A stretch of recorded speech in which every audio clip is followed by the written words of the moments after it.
سأتحدث عن الصحة السنوية لمرضى السكري. حسناً، كمرضى سكري لمدة 10 سنوات أو 15 سنة أيضاً هم غير مدركين لأهمية الفحص السنوي.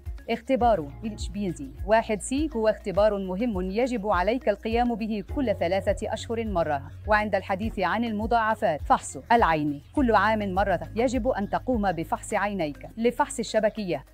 هذا مهم جداً لأنه سبب رئيسي لفقدان البصر لدى مرضى السكري.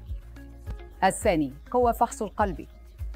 إجراء تخطيط القلب الكهربائي والموجات فوق الصوتية للقلب وجهاز المشي، بالإضافة إلى ملف الدهون كل عام مرة واحدة إلزامه. لمنع الغسيل الكلوي تحتاج إلى فحص الكلى كل عام مرة.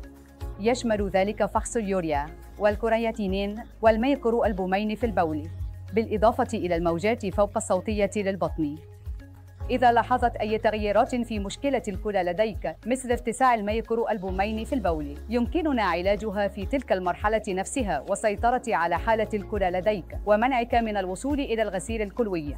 أخيراً وليس آخراً، تحتاج إلى العناية بقدميك. عند فحص القدمين يشمل ذلك تدفق الدم إلى قدميك وكذلك الإمداد العصبي لقدميك. لذلك من المهم جداً العناية بحالتك السكرية بطريقة صحيحة إلى جانب جميع الفحوصات اللازمة حتى تتمكن من تجنب حدوث المضاعفات.